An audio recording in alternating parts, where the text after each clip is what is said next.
আসসালামু আলাইকুম। কেমন আছেন সবাই? মনে হয় ভালোই আছেন। ভালো থাকার কামনা করি। নতুন একটি ছাদ বাগানের ভিডিও নিয়ে আপনাদের সামনে উপস্থিত হলাম। ছাদে ড্রামের ভিতরে সিমের গাছ রোপণ করেছিলাম। তার মধ্যে কিছু সিম হয়েছে, তাই এগুলো পারছি। দেখা যাক কতটুকু হয়, কয় কেজি হয়, বেচা কিনা করা যায় কিনা বা খাওয়া যায় কিনা। আপনাদের কাছে কেমন লাগে ছাদের উপরে সিম গাছের বাগান, পাশাপাশি টমেটো বাগান? অনেকে করে দেখা দেখি আমিও করলাম। অনেক কষ্ট পরিশ্রম করে কিছু সিম ফলাইতে পারলাম। সিম গাছ দেখতে খুবই সুন্দর। সিমগুলো লাল ধরনের, বেগুনি লাল ফুলের মতোই দেখতে, তো অনেক সুন্দর। খাইতে কেমন জানি লাগে। আপনাদের দাওয়াত রইল সিমের। সিম পারতেছি আজকে সকালবেলা।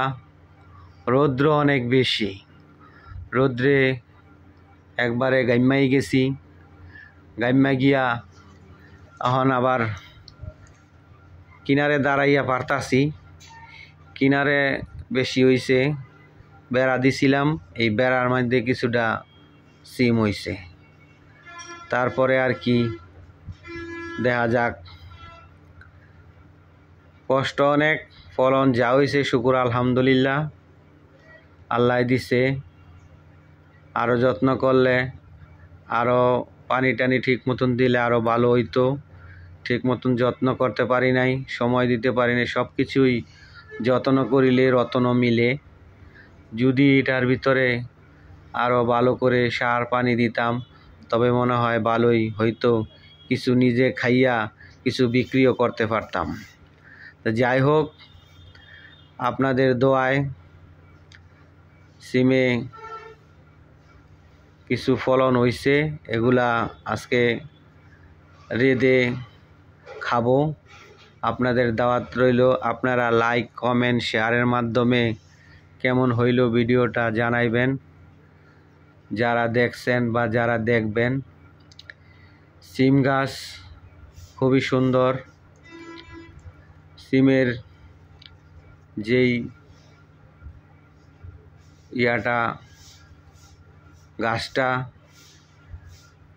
এটা অন্য রকমের, স্বাভাবিক সবুজ কালার না, এটা একটা বেগুনি কালার সিম।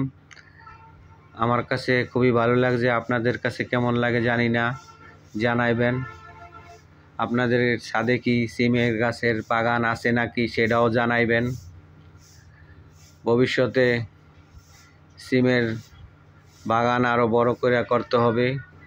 নিজে খাইয়া কিছু বিক্রিও যাতে করা যায়, আর আত্মীয় স্বজনদের দেওয়া যায়। যেগুলো হইছে তেমন হয় নাই, নিজেই খাবো। বেশি হইলে আত্মীয় স্বজন। দেখেন সিমের সুন্দর কালার। সিমের কালারটা খুব ভালো, স্বাভাবিক সবুজ কালারের সিম হয়। আমার এই সিমটা হচ্ছে বেগুনি কালার। আমার কাছে সুন্দর লাগছে। আপনাদের কাছে কেমন? সাথে পাশাপাশি টমেটোর চাষ করলাম। টমেটোর চাষও হয়েছে মোটামুটি। ছাদের উপরে মাটি নাই, যা হয়েছে তাই শুকুর আলহামদুলিল্লাহ। কি আর করা। এই ভিডিওটা বানাইয়া আপনাদের কাছে দেখাইলাম। কেমন হইল আপনারা জানেন। তাই ছাদের উপরে বাগান করা খুবই কষ্ট করেই করতে হয়। কারণ যেই বাড়ি, এই বাড়ির ভিতরে আর ফাঁকা জায়গা নাই, যার দরুন ছাদেই করতে হয়। ছাদের মধ্যেই বাগান, এই বাগানেই যা করার করতে হয়। আজকে অনেক রৌদ্র উঠেছে, রৌদ্রে একদম ঘেমে গিয়েছি।